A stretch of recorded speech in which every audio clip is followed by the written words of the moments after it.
دوسری بات یہ ہے کہ ہر سال وہ دن ہم کیوں مناتے ہیں؟ تو امام راضی کو پڑھ رہے ہیں، آپ امام خازن کو پڑھ رہے ہیں۔ اللہ کے رسول صلی اللہ تعالیٰ علیہ وسلم سال میں ایک بار شہدائے احد کی قبروں پر جایا کرتے تھے اور وہاں جا کر کے جلسہ کرتے تھے۔ وہاں خطاب بھی ہوتا تھا، تقریر بھی ہوتی تھی، مجمع بھی حاضر ہوتا تھا، اور اپنے ساتھ میں آپ انتظام بھی لے کر کے جایا کرتے تھے۔ اور یہی عمل حضرت ابو بکر صدیق کا بھی رہا۔ آپ پڑھیں کہ مزار پر جا کر کے سال میں ایک بار، مہینے میں نہیں جاتے تھے، 2 مہینے میں نہیں، احد کا میدان قریب ہے، بہت زیادہ دور نہیں ہے وہاں سے، تو سال میں ہی کیوں جایا کرتے تھے؟ تو یہ تصور بھی موجود ہے کہ وہ دن جو اللہ والوں کو دنیا سے جانے کے بعد جو ان کے انعام کا سلسلہ شروع ہوتا ہے وہ عرس کا دن ہے۔ دنیا میں کوئی کیا دے سکتا ہے، اور اصل نعمتوں کا سلسلہ تو انسان کے جانے کے بعد شروع ہوتا ہے۔ تو اللہ والوں نے جنہوں نے پوری زندگی اپنے رب کے لیے، اپنے رسول کے لیے وقف کی، اب وہ دنیا سے گئے تو ان پر جو انعامات ہوئے جس دن، وہ دن عرس کا دن ہے۔ سرکار شہدائے احد کی قبر پر تشریف لے گئے۔ پھر ایسا نہیں کہ اللہ کے رسول کے بعد یہ سلسلہ، جیسے کہ یہ لوگ کہتے ہیں کہ کیا کبھی صحابہ نے منایا، تو اللہ کے رسول کے بعد حضرت ابو بکر صدیق بھی اسی طرح اسی دن سال میں شہدائے احد کی قبر پر تشریف لے گئے۔ حضرت عمر فاروق کا زمانہ آیا، وہی سلسلہ رہا، حضرت عثمان غنی کا، حضرت علی رضی اللہ تعالیٰ عنہ کا، یعنی یہ خلفاء اسی دن، جس دن سرکار جایا کرتے تھے اسی دن یہ لوگ بھی جاتے رہے۔ حضرت عمر ابن عبدالعزیز نے جب اس کو پڑھا کہ سرکار دو عالم صلی اللہ تعالیٰ علیہ وسلم کے بعد میں آپ کے خلفاء کا بھی یہی دستور رہا، تو انہوں نے بھی جانا شروع کر دیا۔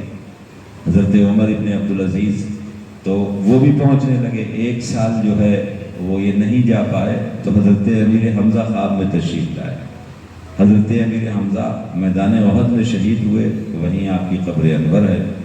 تو حضرت عمر ابن عبدالعزیز کے خواب میں تشریف لائے، اور پھر اس کے بعد میں آپ نے فرمایا کہ جب یارانہ تم نے جوڑا ہی ہے اور پکی یاری کی تو پھر چھٹی نہیں کی جاتی ہے۔ یہ حضرت عمر ابن عبدالعزیز فرماتے ہیں کہ حضرت امیر حمزہ خواب میں تشریف لائے اور اس کا سبب پوچھا، تو اللہ والے بھی اس بات سے خوش ہوتے ہیں کہ کوئی ان سے ملنے آئے۔ جس دن اللہ تعالیٰ کی نوازش ہوئی اس دن عرس ہو، ورنہ حضرت امیر حمزہ حضرت عمر ابن عبدالعزیز کے خواب میں تشریف نہیں لاتے۔ خواب میں تشریف لائے، تاکید فرمائے کہ یارانہ جب جوڑا ہے اور جب دوستی کی ہے، محبت کا دم بھرا ہے، تو پھر یہ چھٹی کس بات کی ہے؟ یار تو چھٹی نہیں کرتے ہیں، تم نے اس سال جو چھٹی کی ہے، تو مقصود میرے کہنے کا یہ ہے کہ یہ عرس، یہ اللہ والے جنہوں نے پوری زندگی اپنی رب اور رسول کے لیے وقف کر دی، اور انہیں یاد کیوں نہ کیا جائے؟ آج جتنے بھی اجالے ہیں انہی کے دم قدم سے ہیں۔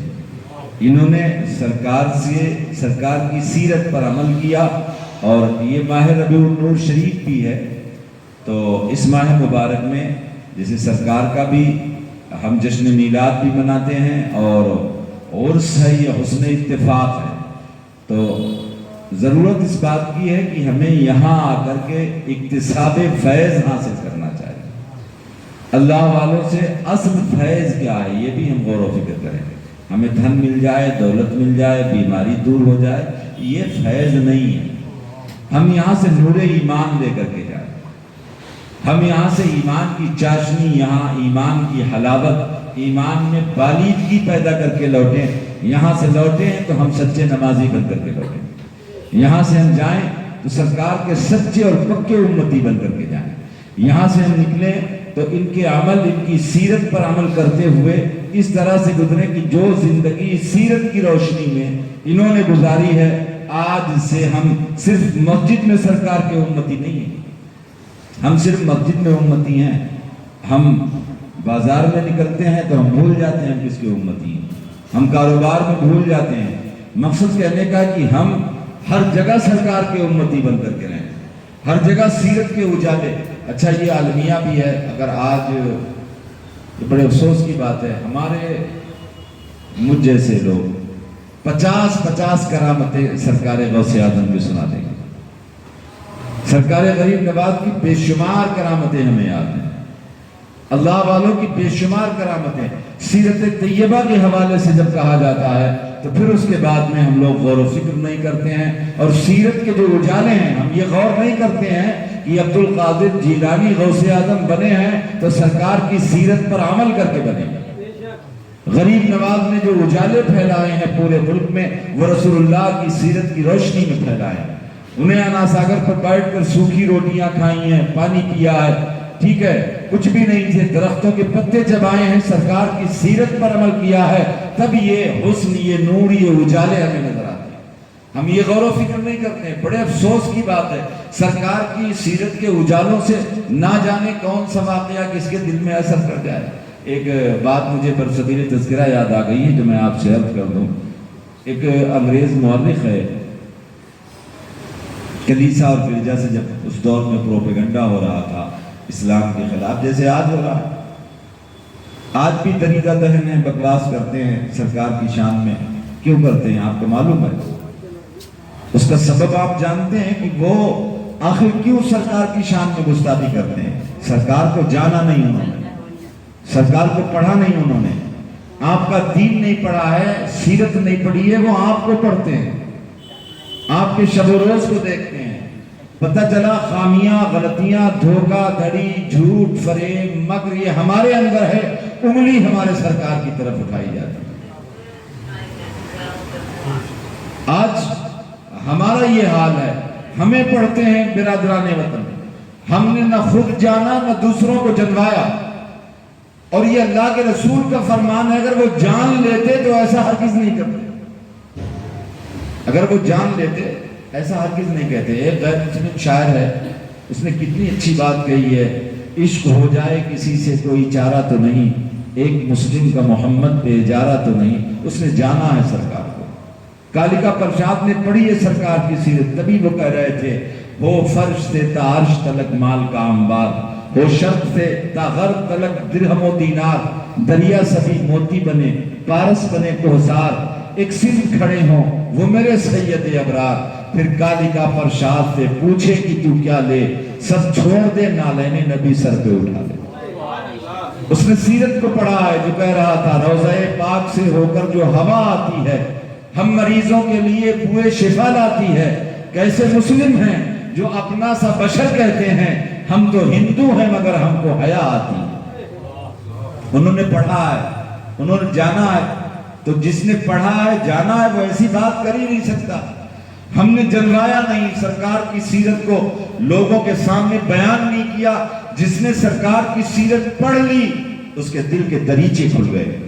اللہ کی قسم آپ تاریخ میں اٹھائیں، کتنے ایسے ہیں جنہوں نے سرکار کی جیونی، سرکار کی سیرت کو صرف اس نظریے سے خریدا تھا کہ ہم پڑھیں کہ وہ کتنے کرور تھے۔ آئیے تشریف لے آئیے آپ۔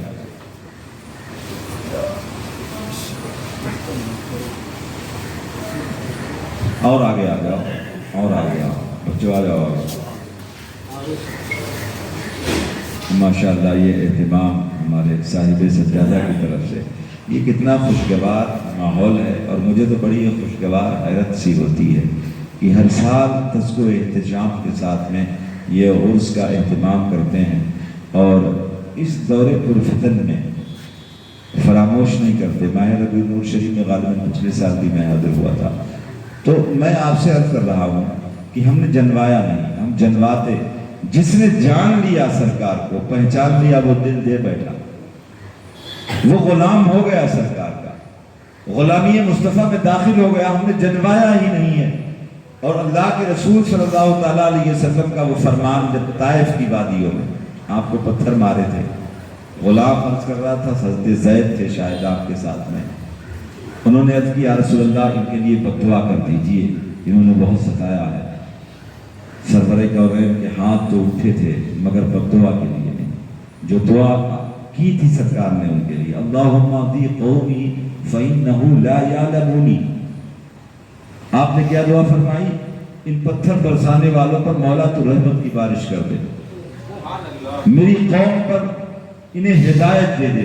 فإنه لا يعلموني، پروردگار یہ مجھے جانتے نہیں ہیں، اگر جان لیتے تو پتھر نہیں یہ پھول برساتے میرے اوپر. سرکار کو جس نے جان لیا، سرکار نے خود ارشاد فرمایا ہم جنواتے ہی نہیں ہیں، سرکار ہیں کیا؟ ہم جنوائیں مسجد میں نہیں، ہم بازار میں بھی جنوائیں، ہم امتی کس کے ہیں؟ ہم یہ دنیا کو ظاہر کرتے کہ ہم غلام کس کے ہیں؟ ہمارا کردار اور عمل اور اس کے اجالے سے دنیا منور ہو اور وہ یہ سوچنے پر مجبور ہو جائے کہ یہ امتی کس کا ہے، جس کا کردار اتنا اچھا ہے، اس کا مظہری پیشوا کتنا اچھا ہو. آ جائیں، ادھر آ دیجیے، تشریف لے آئیں. ہاں آ جاؤ. ماشاءاللہ. تو یہ بڑا درد ہے، بڑی تکلیف ہے کہ ہم اولیاء کی کرامات، اچھا میں کرامات کا کوئی منکر ہوں کیا؟ بھئی اولیاء کے دم قدم سے ہی تو ساری بہار ہے. آج انہی کا تو فضل اور احسان ہے. آج ان کا اللہ و رسول کے حوالے سے کردار نہ ہوتا تو ہم نہ جانے کہاں ہوتے، پتہ نہیں کس بت خانے میں ہوتے، نہ جانے کہاں پڑے ہوتے. یہ سب انہی کا احسان ہے، ان کی کرامتوں کے ہم منکر نہیں. مگر المیہ یہ ہے کہ ہمیں 50 کرامتیں یاد ہیں. ہم دھڑلے سے 3 گھنٹے تقریر کر سکتے ہیں اور سرکار کی سیرت پر ہم سے بیان نہیں ہوتا. سیرت کے اجالے اگر دنیا میں ہم پھیلا دیتے، لوگوں کو جنوا دیتے، تو پھر یہ طریقہ دہن گستاخی نہیں کرتے. سرکار نے ارشاد فرمایا فَإِنَّهُ لَا يَعْلَمُونِي، پروردگار یہ مجھے جانتے نہیں ہیں پتھر ماننے والے، اگر یہ جان لیتے تو پتھر نہیں مجھ پر پھولوں کی بارش کرتے. تو جنوائیے سرکار کو، ان کی سیرت کے اجالوں سے روشنی پھیلائیے زمانے کے اندر. سیرت کو خود بھی پڑھیں اور سیرت کے عمل کے دائرے کے اندر صرف مسجد میں امتی نہیں، بازار میں بھی سرکار کے امتی بنے. دکان پر بیٹھے تو سرکار کے امتی بن کر کے بیٹھیں، کسی سے معاملہ رکھیں تو سرکار کا امتی بن کر کے معاملہ دیکھیں. پھر دیکھیں زمانے میں اجالے کیسے ہو.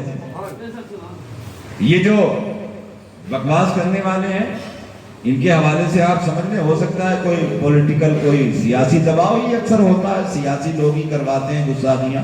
ٹھیک ہے، انہوں نے جانا نہیں، ہم نے جنوایا نہیں. لہذا میں آپ سے کہہ رہا ہوں، انگریز ہے، مورخ ہے، گرجا اور کلیسا سے اس زمانے میں پروپیگنڈا ہوا، اس نے سرکار کی سیرت کی ایک کتاب خریدی. اس لیے اسے بتایا گیا تھا بہت ظالم ہیں وہ، بہت کرور ہیں، انسانوں کو قتل کروا دیتے ہیں. لہذا اس نے کہا ہم پڑھیں. لہذا سیرت کی ایک کتاب لے کر کے آ گیا. سرکار کی مکی زندگی کو اس نے پڑھا. پوری مکی زندگی میں اس نے دیکھا کہ سرکار نے کبھی بھی کسی پر اٹیک نہیں کیا، کبھی بھی کسی پر ظلم نہیں کیا. حد تو یہ ہے کہ کوڑا ڈالنے والوں کی خیریت پوچھنے کے لیے جا رہے ہیں. اس نے یہ تو دیکھا کہ مکے میں اونٹ کا اوج تو رکھا جا رہا ہے سر مبارک پر، مگر اس کے رد عمل میں کوئی بد دعا نہیں ہو رہی ہے. طائف کی وادیوں میں پتھر مارے جا رہے ہیں، کوئی رد عمل نہیں ہے اس کا.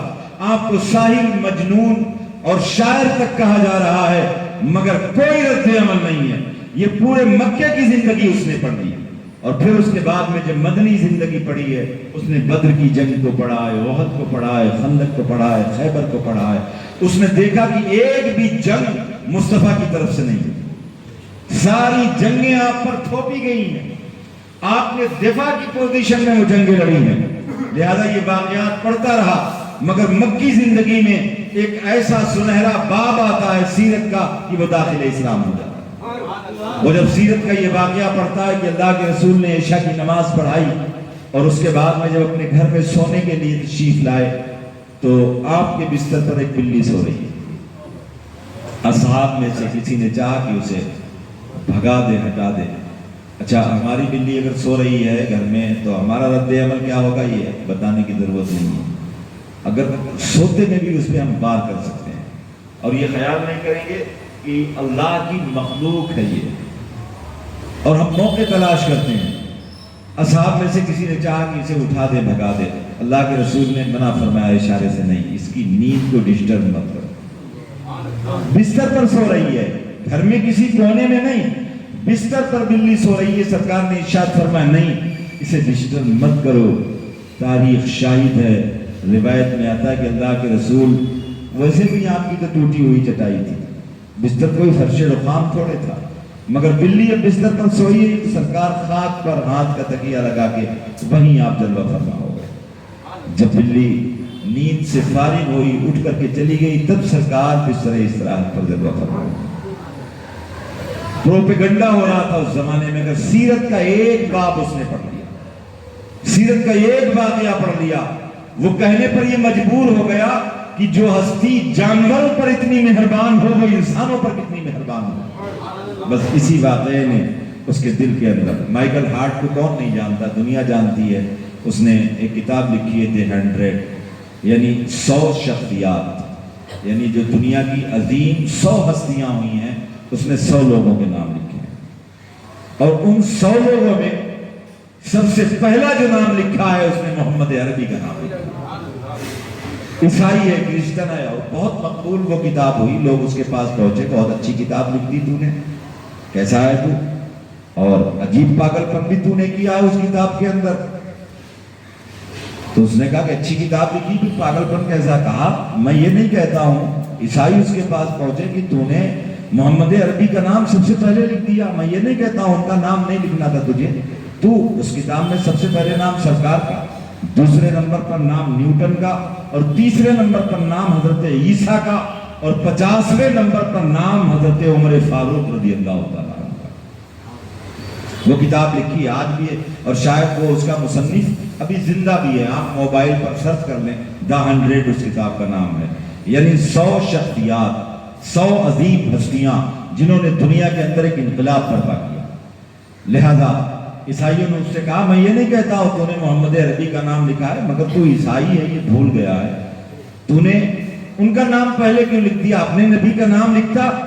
تو اس نے کہا میں نے ادھین کیا ہے، میں نے پڑھا ہے، مطالعہ کیا ہے، اسٹڈی کی، میں نے ایسے نہیں لکھ دیا، میں نے حضرت نوح کو بھی پڑھا ہے، میں نے حضرت موسیٰ کو بھی پڑھا ہے، میں نے حضرت ادریس کو بھی پڑھا ہے، میں نے حضرت داؤد حضرت سلیمان کو بھی پڑھا ہے، میں نے سب کو پڑھا ہے، اور پھر اس کے بعد میں نے یوں ہی نہیں لکھ دیا ہے، میں نے بہت زیادہ غور و فکر کیا ہے، میں نے تمام انبیاء کو پڑھا ہے، میں نے دیکھا کسی کی عمر 950 سال ہے، کسی کی 600 سال ہے، کسی کی 500 سال ہے، کسی کی 400 سال ہے، اور پھر ان کی 400 سالہ عمر میں تبلیغ میں اشاعت دین میں ان کے رویے کو بھی میں نے دیکھا ہے، اور ان کے تبلیغ کے اثرات کو بھی میں نے دیکھا ہے، مگر جب میں نے محمد عربی کو پڑھا ہے تو صرف 23 سالہ زندگی محمد عربی کی میرے سامنے ہے، وہ 10 سالہ 13 سالہ زندگی مکے کی، اور اس میں بھی چین نہیں ملا سرکار کو، اور 10 سالہ زندگی مدینے کی۔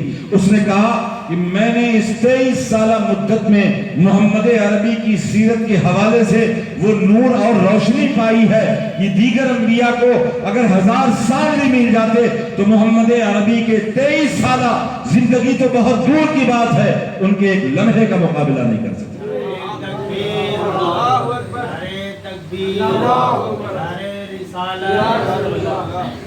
میں نے یوں ہی نہیں لکھ دیا، تو مقصود میرے کہنے کا جلوائے سرکار کی سیرت کو، اللہ کے رسول نے ارشاد فرمایا خیر الناس من ينفع الناس، تم میں بہترین لوگ وہ ہیں جو لوگوں کو نفع پہنچاتے ہیں، اچھے لوگ وہ ہیں جو لوگوں کو نفع پہنچاتے ہیں۔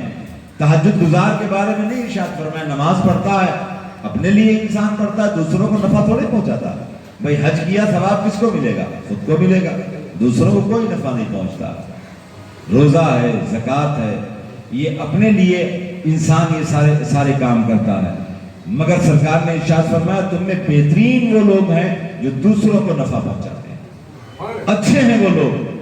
اللہ کے رسول کی سیرت کے اجالوں سے ہم نے نہ خود کو منور کیا، نہ زمانے کو ہم نے یہ پیغام دیا کہ سرکار کی سیرت پر ہم عمل کریں، غوث اعظم بنے سرکار کی سیرت پر عمل کر کے، غریب نواز معین الدین بنے سرکار کی سیرت پر عمل کر کے۔ مجھے بتائیں کسی بھی اللہ والے کا ایک قدم ایک لمحہ سیرت مصطفیٰ کے خلاف ہوا؟ آج افسوس کی بات یہ ہے کہ ہم نے سرکار کی سیرت کے اجالوں سے ہم نے سبق حاصل، ہمیں بزنس مین ہے، انڈونیشیا ایک پورا ملک ہے، آپ مجھے بتائیے کہ وہاں کتنے تبلیغی پہنچے ہیں، کتنے لشکر، کچھ نہیں پہنچے ہیں۔ مجھے یہ پتا چلا ہے کہ وہاں صرف سرکار کے 2 غلام پہنچے ہیں، تبلیغ کی نیت سے نہیں میرے بھائی، صرف انہوں نے اپنی وہاں دکان کھولی جا کر کے، دکان پہ سودا بیچتے بیچتے ایمان کا سودا بھی لوگوں کو بیچ دیا۔ دنیا مجبور ہو گئی، پورے ملک کے اندر، پورے شہر میں سارے تاجر ہیں، مارکیٹ میں سب کی دکانیں ہیں، مگر شریعت کی روشنی میں جب انہوں نے تجارت کی ہے تو وہ ایسے اجالے پھیلاتے ہیں کہ آج پورا ملک مسلمان ہے، صرف دکان کھولی تھی۔ ضروری نہیں جبہ ہو، ضروری نہیں قبہ ہو، ضروری نہیں اونچی ٹوپیاں ہو، ضروری نہیں ہے جلسے ہوں، آپ اپنے کردار سے دین کا کام کر سکتے ہیں۔ ضروری نہیں ہے کہ یہ سارے معاملات، یہ لوازمات، یہ انتظامات ہو، آپ جس جگہ ہیں اسی میدان عمل میں آپ دین کی خدمت بھی کر سکتے ہیں اور سیرت کے اجالوں سے برادران وطن کو نفع بھی پہنچا سکتے ہیں۔ آپ کسی بھی میدان میں آپ تجارت کیجئے، شریعت کی روشنی میں تجارت کیجئے، اللہ کے رسول کی تجارت کو دیکھیں۔ آپ یہ بات آ گئی میرے ذہن میں عرض کر دوں، مکہ شریف میں سرکار بھی تجارت فرماتے تھے، مگر کیسے؟ اپنا مال ہی نہیں تھا، اتنا پیسہ ہی نہیں سرکار کے پاس میں، دنیا ہی نہیں تھی اتنا کہ اتنا مال خریدتے، دوسرے کا مال بیچ دیتے تھے، اس میں پارٹنرشپ تھی، آدھا نفع وہ لے لیتا تھا، آدھا نفع سرکار کو مل جایا کرتا ہے۔ دوسرے کا مال، آپ حضرت خدیجہ کا مال ہی تو بیچنے گئے تھے، آپ دوسرے کا مال آپ بیچتے تھے۔ ایک مرتبہ 20 اونٹ سرکار نے مکے کے بازار میں بھیجے، اور اعلان نبوت بھی نہیں ہوا ہے ابھی، مگر سیرت کے اجالے ایسے پھیل گئے ہیں کہ یمن کے تاجر بھی کہہ رہے ہیں کہ اگر سودا خریدنی ہے تو محمد عربی سے خریدنی ہے۔ ان کے سودے کے اندر کوئی فال نہیں ہوتا ہے، کوئی نقص نہیں ہوتا ہے، نہایت راست باز ہیں، اچھا سودا کرتے ہیں۔ اتفاق یہ ہوا کہ سرکار 3 دن نہیں پہنچے، مگر جو آپ کے اصحاب میں سے آپ کے غلام تھے ان سے آپ نے فرما دیا کہ یہ 20 اونٹ ہیں، انہیں بیچ دو۔ اچھا، یمن کا وہ تاجر بھی مکے میں آیا ہوا تھا، وہ تلاش کرتا مگر سرکار نہیں مل پاتے۔ تیسرے دن اللہ کے رسول پہنچے اور آپ نے غلام سے کہا میں کسی ضروری کام سے جا رہا ہوں، لہذا تم یہ اونٹ بیچ دینا، ان اونٹوں کو اتنے اتنے میں سودا کر دینا، اور ساتھ میں یہ بتا دینا کہ 20 اونٹوں میں ایک اونٹ لنگڑا بھی ہے، یہ بتا دینا، یہ ظاہر کر دینا۔ ہم لوگ کیسے سامان پہ ملمہ سازی کرتے ہیں، کیسے سامان کو ڈھکتے ہیں، کیسے اسے چمکاتے ہیں، اس کے عیب کو کیسے چھپاتے ہیں، سرکار نے تاکید کے ساتھ فرمایا۔ اتفاق یہ دیکھیے کہ اللہ کے رسول تشریف لے گئے اور ادھر وہ یمن کا تاجر آ گیا اور اس نے سودا سرکار کے غلام سے کر لیا، وہ اونٹ لے کر کے چلا گیا۔ اللہ کے رسول تشریف لائے، آپ نے فرمایا اونٹ بیچ دیے؟ اس نے کہا ہاں سرکار، ایک تاجر آیا تھا، سودا اچھا تھا، میں نے بیچ دیا۔ آپ نے فرمایا میں نے تم سے بتایا تھا کہ 20 اونٹوں میں ایک اونٹ لنگڑا ہے، یہ بات اسے بتا دی تھی؟ تو اس نے عرض کی سرکار مجھے معاف فرمایا، میرے ذہن سے بالکل یہ بات نکل ہی گئی، میں سودا کر رہا تھا، میرے دماغ میں یہ بات بالکل آئی ہی نہیں۔ آپ پڑھیں سرکار کی سیرت کو۔ اللہ کے رسول نے فرمایا کدھر کو گئے؟ کہا سرکار وہ تو چلے بھی گئے یمن کی طرف۔ آپ نے فوراً ہی ان کا پیچھا کیا، 1-2 کلومیٹر چلے تھے، نہیں، 1 دن 1 رات مسلسل چلے ہیں مصطفیٰ جانے والے، 1 دن اور 1 رات، جتنا وہ چل چکے ہیں اتنا ہی 1 دن اور رات چل کر کے سرکار قافلے میں پہنچے، اور آپ نے ان سے فرمایا کہ تم نے یہ جو 20 اونٹ خریدے ہیں، تمہیں ان میں کوئی اونٹ لنگڑا معلوم ہوتا ہے؟ انہوں نے کہا نہیں، ہمیں تو کوئی اونٹ لنگڑا نہیں معلوم ہوتا ہے۔ آپ نے تو اس روایت سے حدیث کے الفاظ نہیں ہیں یہ، مگر میں اپنی طرف سے کہہ رہا ہوں کہ اگر زیادہ لنگڑا ہوتا تو ان کو پتہ چل جاتا نا۔ بھائی 1 دن اور رات وہ اونٹوں کو لے کے چل رہے، 20 اونٹ ہیں، کوئی اتنے زیادہ اونٹ بھی نہیں ہے، یعنی 24 گھنٹے ان اونٹوں کے ساتھ وہ چل رہے ہیں، اور اونٹ کوئی ایسی چیز نہیں کہ بوری میں بند کر کے لے جا رہے ہیں، سر پہ رکھ کے تو لے جا نہیں رہے، ظاہر سی بات ہے کہ اونٹ خود چل کے جا رہے ہوں۔ 24 گھنٹے میں جس اونٹ کے لنگ پن کا انہیں پتہ نہیں چلا، اس بات سے ظاہر ہے کہ عیب بہت کم تھا، بہت زیادہ لنگڑا نہیں تھا۔ بہت زیادہ لنگڑا ہوتا انہیں پتہ ضرور چل جاتا، تھوڑا سا عیب تھا، ذرا سا عیب تھا، ذرا سے عیب کی خاطر ایک دن اور رات مصطفیٰ جان رحمت تشریف لے کے گئے، اتنا چلے ہیں۔ اور آپ نے فرمایا کہ اس میں ایک اونٹ لنگڑا بھی ہے، اور پھر آپ نے اس اونٹ کی نشاندہی کی، تو آپ نے فرمایا کہ چاہو تو یہ اونٹ مجھے واپس کر دو، اس کی قیمت میں تمہیں واپس کر دیتا ہوں، یا پھر تم یہ چاہو کہ ایک اونٹ کی، اچھے اونٹ کی جو قیمت ہے اس اونٹ سے آدھی قیمت میں یہ اونٹ مجھ سے لے لو۔ میرے کہنے کا مقصد یہ ہے کہ تجارت، اللہ کے رسول صلی اللہ تعالیٰ علیہ وسلم نے تجارت کا سبق دینے کے لیے، ہم تو کہتے ہیں کہ دکان سے چلا گیا ٹل گیا، اور آپ دل میں سوچتے ہیں اب تو چلا گیا، میں اسے کہاں ڈھونڈوں گا جا کر کے، کہاں تلاش کروں گا، ٹھیک ہے، دور بھی چلا ہو گیا، دل مطمئن ہو جاتا ہے، دین کی طرف سے دل مطمئن ہو جاتا ہے، شریعت کی طرف سے بھی فوراً ہم اپنے آپ سے یہ فتویٰ لے لیتے ہیں اب تو وہ ہٹ گیا، دکان سے چلا گیا، اس نے تو کچھ کہا نہیں، کوئی بات نہیں ہے، دار چیز لے گیا لے جائے۔ یہ تجارت نہیں ہے۔ میں آپ سے عرض کر رہا ہوں تجارت کی روشنی میں پورے ملک دائرے اسلام میں داخل ہو گئے۔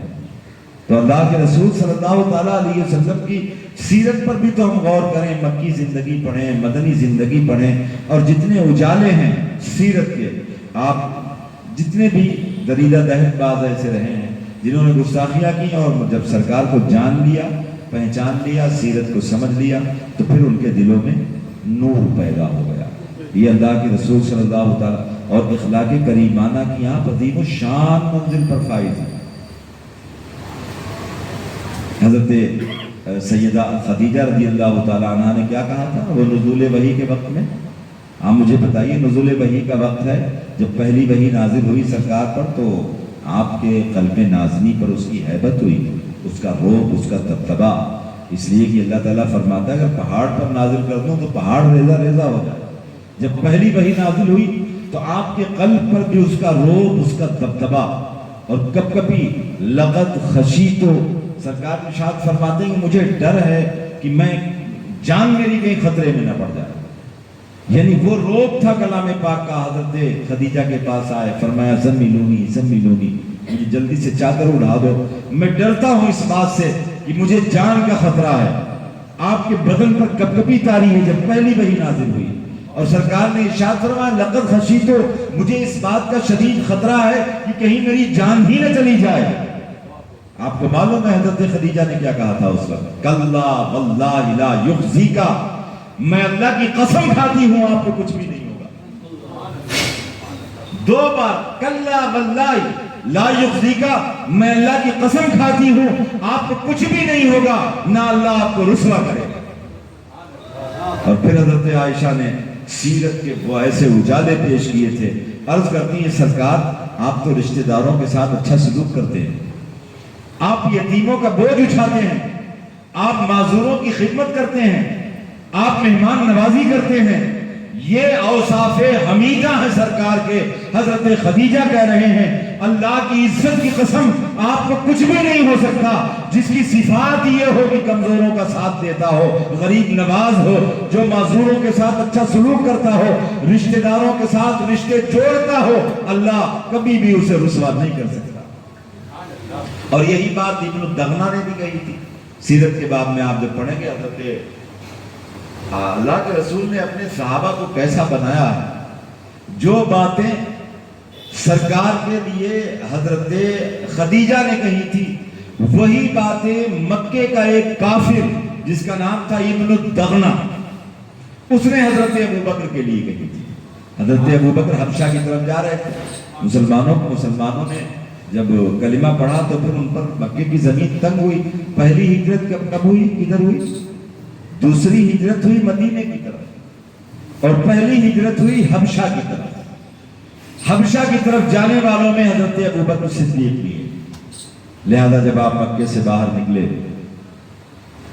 تو ابن الدغنہ ایک کافر تھا، وہ مل گیا، کہاں ابوبکر؟ آپ نے فرمایا مکے والے رہنے ہی نہیں دیتے، مکے کی زمین تنگ ہو گئی، میں نے کلمہ کا پڑھ لیا محمد عربی کا، ایک خدا کو میں نے مان لیا، رہنے نہیں دیتے ہیں۔ حضرت ابوبکر نے اس سے جب کہا تو ابن الدغنہ نے کہا نہیں، آپ جیسا آدمی مکہ چھوڑ کے نہیں جا سکتا۔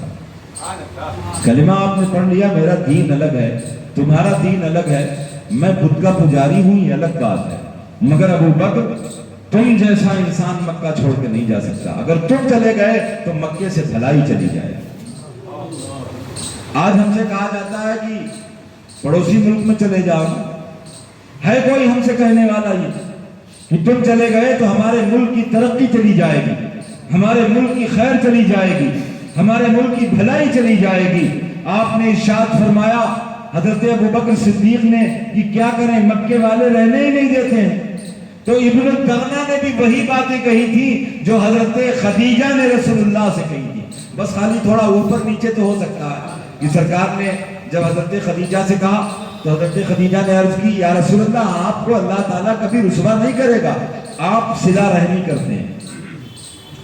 ابن الدغنہ نے بھی یہی کہا، جو 5 باتیں حضرت خدیجہ نے کہی وہی ٹھیک 5 باتیں، ان کی ترتیب تو غلط ہو سکتی ہے مگر باتیں وہی کہی تھی۔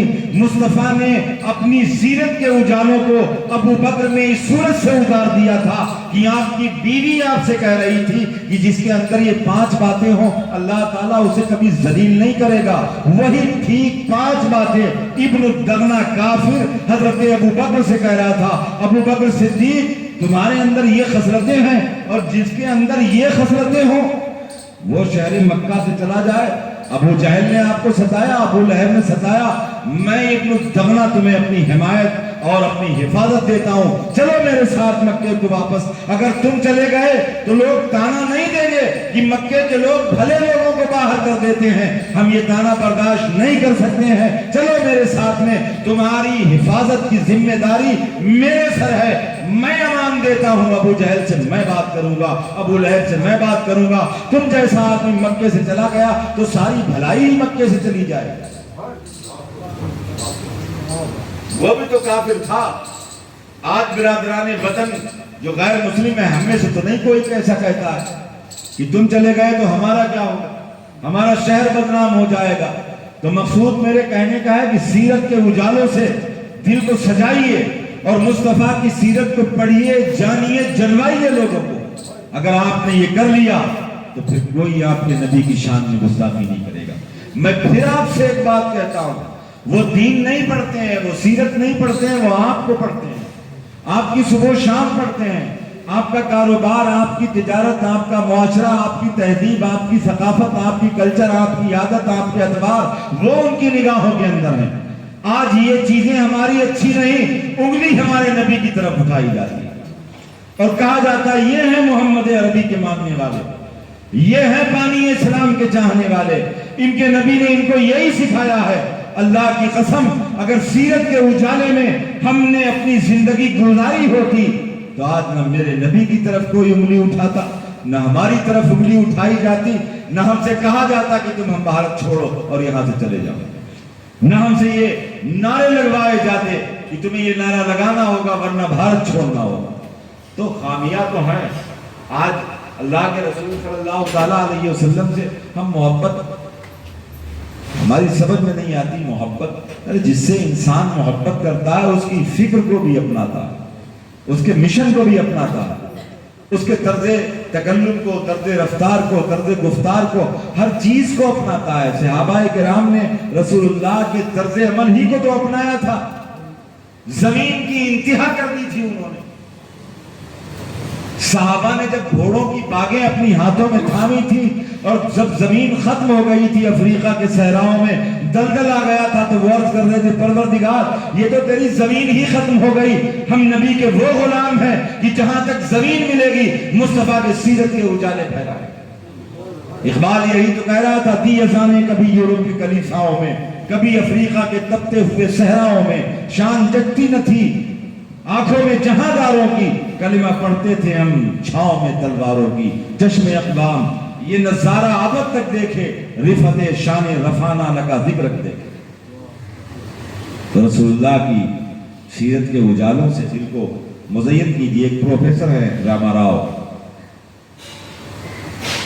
انہوں نے ایک کتاب لکھی ہے کہ دنیا میں اگر کوئی سب سے بہترین باپ ہے تو محمد عربی، اگر سب سے بہترین شوہر ہے تو محمد عربی ہیں، سب سے بہترین اولاد اگر دنیا میں کوئی آئی ہے تو وہ محمد عربی کی ذات ہے، سب سے بہترین اگر کوئی بھائی ہے تو وہ محمد عربی کی ذات ہے. سب سے بہترین اگر کوئی نانا ہے تو محمد عربی کی ذات ہے. وہ کہتا ہے میں نے ہر میدان عمل میں رسول اللہ کو دیکھا اور غیروں نے اس صورت سے تعریف کی. تو حضور صلی اللہ تعالیٰ علیہ وسلم کی الفت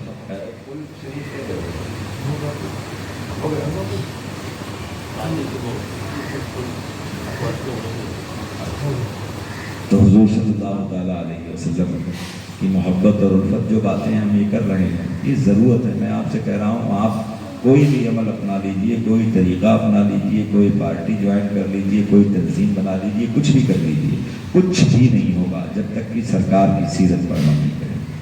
اللہ کے رسول کی سیرت پر عمل کیجئے. زندگی کے ہر شعبے میں رسول اللہ نے تمہیں ہدایت کے چراغ دیے. آپ کسی بھی میدان میں چلے جائیں, آپ پارلیمنٹ میں جائیں, آپ ودھان سبھا میں جائیں, آپ سیاسی میدان میں جائیں, کسی بھی میدان میں جائیں, آپ سیرت کے حوالوں سے وہاں اجالا حاصل کرنا چاہیں, مصطفیٰ ہر میدان میں تمہیں مینار نور کی طرح نظر آئے. اور جو مصطفیٰ نے کردار پیش کیا ہے دنیا میں مثالی کردار ایسا ہو ہی نہیں سکتا. اللہ تعالیٰ نے ان کو بے نظیر بنایا, بے نظیر کردار آپ کو دیا ہے. لہذا یہ ماہ ربیع النور شریف ہے اور سرکار سے محبت کیجیے, الفت کیجیے. ان کے بغیر چین کیسے ملتا ہے, ان کا بچپن آپ پڑھیں, ٹھیک ہے, اور اعلان نبوت سے پہلے کی باتیں پڑھیں, اعلان نبوت کے بعد کی باتیں پڑھیں. حضور صلی اللہ تعالیٰ علیہ وسلم کا میلاد شریف میں 2-3 منٹ میں عرض کیے دیتا ہوں. اللہ کے رسول دنیا میں تشریف لائے, آپ بچپن سے لے کر کے آپ دیکھیں تو سرکار کی وہ سیرت کا حصہ جو اعلان نبوت سے پہلے کا ہے اس کو بھی آپ پڑھیں, اور اعلان نبوت کے بعد کا جو سیرت کا حصہ ہے اس میں آپ فرق محسوس کریں. اعلان نبوت سے پہلے جو سرکار بچپن سے لے کر کے آپ آگے آ جائیے. اللہ کے رسول صلی اللہ تعالیٰ علیہ وسلم جب جلوہ فرما ہوئے, روایت میں آتا ہے عجائبات, خیرات, کرامات کا ظہور ہوا. اللہ کی بہت ساری قدرتیں. اور ایک بہت بڑے عالم لکھتے ہیں کہ سرکار جب پیدا ہوئے تو بے شمار فضائل جو حیطۂ تحریر سے باہر ہیں, یعنی جنہیں لکھا ہی نہیں جا سکتا. روایت میں آتا ہے حضرت آمنہ فرماتی ہیں کہ جب سرکار دنیا میں جلوہ فرما ہوئے, جب درد زاں ہوا, آپ فرماتی ہیں تو حضرت جبریل علیہ السلام نے ندا کی, اظہر یا سید المرسلین, اے نبیوں کے سردار تشریف لے آئے, اظہر یا سید العالمین.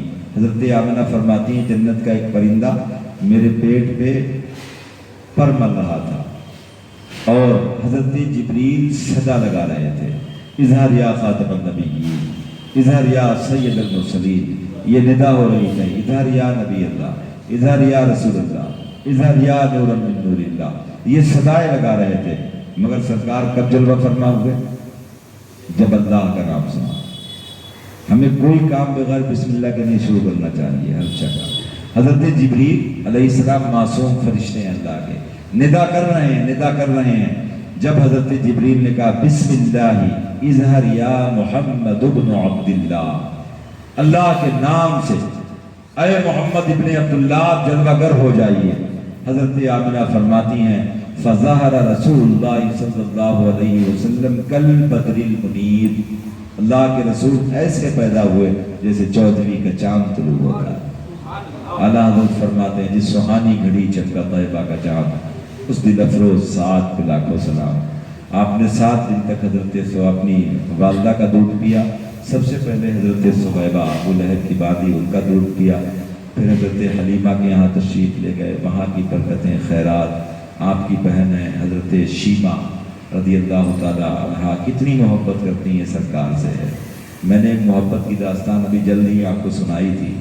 اتنی محبت کرتی تھیں حضرت شیمہ کہ ایک دن بکریاں چراتی تھیں آپ نے ایک دن اسٹرائک کر دی, بولی آج میں بکریاں چرانے نہیں جاؤں گی. دن چڑھایا بستری پہ, حضرت حلیمہ آئیں, فرمایا اتنی عادی ہو گئی تھی سرکار کی حضرت شیمہ, اتنی عادی ہو گئی تھی کہ ذرا دیر کے لیے گھر میں رہتی تھی, سرکار کو کھلاتی رہتی تھی, دن بھر پاس میں رہتی تھی, اور صرف بکریاں چرانے جب جاتی تھی تو ان کا دل نہیں کٹتا تھا اتنی دیر تک کہ سرکار سے دور ہے. اتنی محبت کی. ایک دن حضرت شیمہ نے جو ہے وہ نے احتجاج کرنا شروع کر دیا، بستر پہ لیٹی رہی، بکریاں چرانے نہیں گئیں۔ دن چڑھایا، حضرت حلیمہ آئیں اور کہا شیمہ بکریاں چرانے نہیں جائے گی؟ تو حضرت شیمہ نے کہا میں آج سے بکریاں چرانے نہیں جاؤں گی۔ حضرت حلیمہ نے کہا کیوں، بات کیا ہے بکریاں چرانے؟ تو کہا یہ جلتی ہوئی دھوپ ہے اور بکریاں بھی مجھے بہت پریشان کرتی ہیں، امی جان مجھ سے گرمی برداشت نہیں ہوتی، میں نہیں جاؤں گی بکریاں چرانے، یا تو میرے ساتھ کوئی مددگار بھیجو۔ یہ حضرت شیمہ کا حضرت حلیمہ سے بہانہ تھا سرکار کو ساتھ لے جانے کا۔ کہتی بہت دھوپ ہوتی ہے، چلچلاتی دھوپ ہے، میں جل جاتی ہوں، بکریاں بھی بہت پریشان کرتی ہیں، ادھر بھاگتی ہیں ادھر بھاگتی ہیں، میں نہیں جاؤں گی۔ جاؤں گی تو اس شرط پہ جاؤں گی کہ میرے ساتھ میں کوئی مددگار بھی ہو، میرے ساتھ میں کوئی میرا تعاون کرنے والا بھی ہو۔ تو حضرت حلیمہ نے کہا تیرے ساتھ کون مددگار جائے گا؟ میں بھی کمزور ناتواں ہوں، ابا بھی تیرے بوڑھے ہیں، کون جائے گا؟ بھائی تیرے چھوٹے چھوٹے ہیں، کون جائے گا تیرے ساتھ میں؟ مددگار کون؟ تو حضرت شیمہ نے سرکار کے جھولے کی طرف اشارہ کیا، انہیں میرے ساتھ بھیج دو، ان کو بھیج دو۔ حضرت حلیمہ کہتی دماغ تیرا خراب ہو گیا، تیری مت تو نہیں ماری گئی؟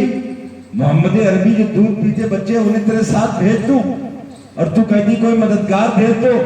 حضرت شیمہ کہتی ان سے بڑھ کے کوئی مددگار ہو ہی نہیں سکتا ہے ماں، میں نے تجربہ کیا ہے، جب بھائی محمد کو میں باہر لے کے جاتی ہوں تو بادل میرے سر پہ سایہ کر لیتا ہے، میں جہاں جہاں جاتی ہوں بادل میرے ساتھ جاتا ہے۔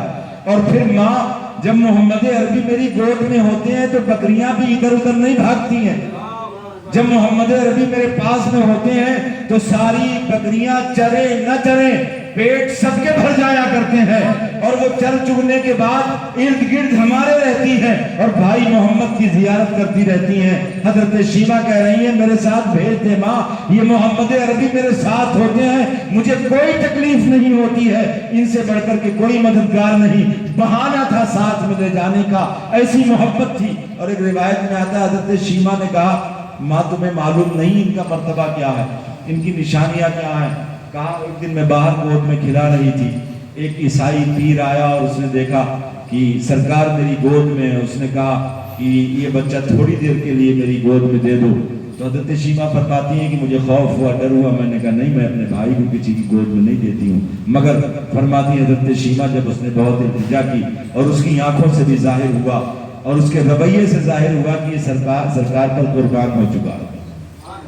حضرت شیمہ کہتی ہیں کہ امی میں نے سرکار کو جب گود میں دیا اس عیسائی پیر کے، تو ارشاد فرماتی کہ پھر اس نے سرکار کو گود میں لیا، تلووں کو چوما، سینے سے لگایا، آپ کے بدن کو اپنے بدن سے لگایا، روتا رہا، گڑگڑاتا رہا، منت سماجت کرتا رہا اور کہا شیمہ اپنے بھائی کی حفاظت کرنا، یہ بڑا ہو کر کے بڑوں کا بھی بڑا بنے گا۔ یہ بہت عظیم ہستی ہے۔ تو یہ حضور صلی اللہ تعالیٰ علیہ وسلم کا میلاد ہے۔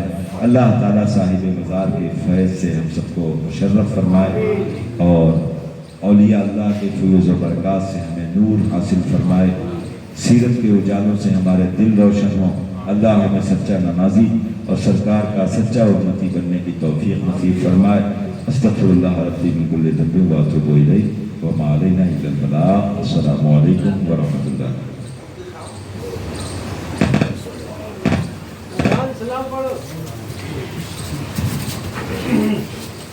یا نبی سلام علیکہ، یا رسول سلام علیکہ، یا حبیب سلام علیکہ، صلوات اللہ علیکہ۔ حبیبی یا رسول اللہ،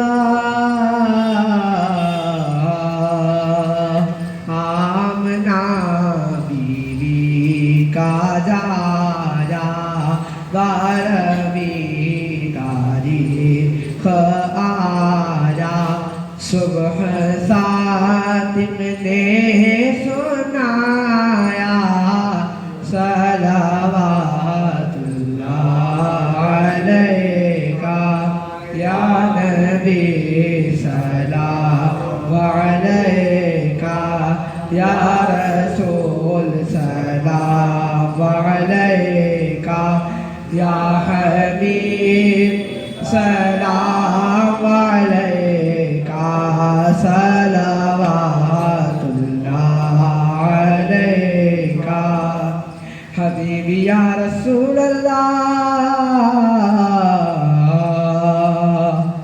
جاکنی کے وقت آنا چہرائے انور دیکھانا کلمائے طیب پڑھانا اپنے دامن میں چھپانا یا نبی سلام علیکہ یا رسول سلام علیکہ یا حبیب سلام علیکہ صلوات اللہ علیکہ حبیبی یا رسول اللہ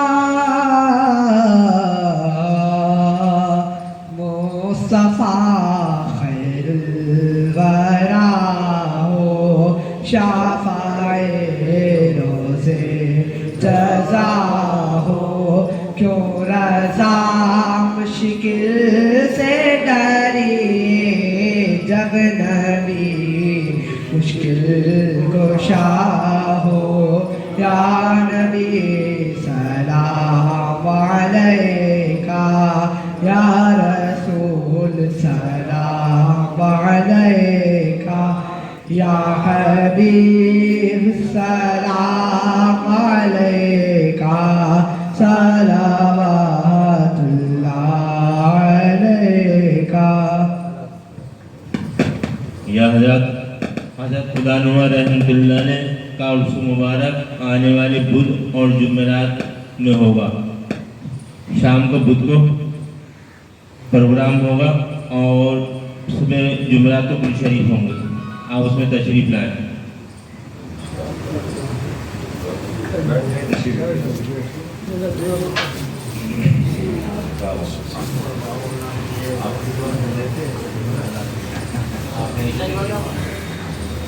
اللہم صلی وسلم دائما ابدا علی حبیبک خیر خلق کلہم. مولا کائنات اس نورانی پسند کو اپنی بارگاہ میں قبول فرما. تلاوت کلام پاک، ہدیہ درود و سلام، ذکر و اذکار، تسبیح و تہلیل. مولا ہماری ٹوٹی ٹوٹی زبان سے جو کچھ بھی مولا ظاہر ہوا ہے الہ العالمین غلطیوں سے پاک فرما کر اپنی بارگاہ میں قبول فرما.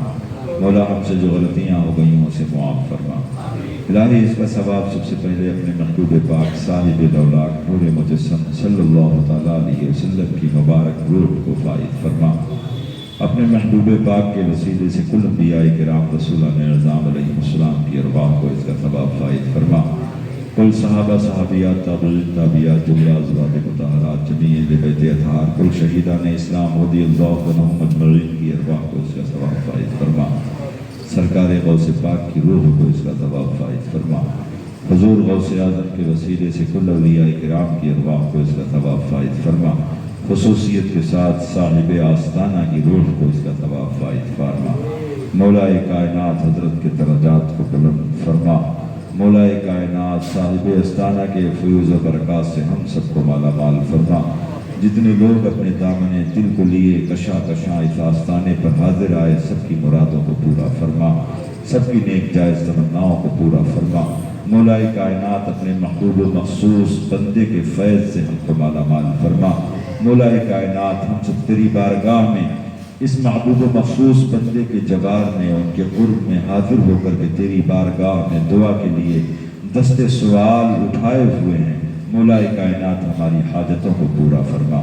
ہماری مرادوں کو پورا فرما. ہمارے کاروبار میں برکتیں وسعتیں پیدا فرما. مولا کائنات آستانِ عالیہ کی خدمت کا ذمہ مولا کائنات صاحب سجادہ جو سر انجام دے رہے ہیں ان کی خدمات کو قبول فرما. ان کے خلوص کو اپنی بارگاہ میں قبول فرما. مولا کائنات یہ جو اہتمام صاحب آستانہ کی خدمات مولا اور دیگر اہتمام نظر و نیاز ہے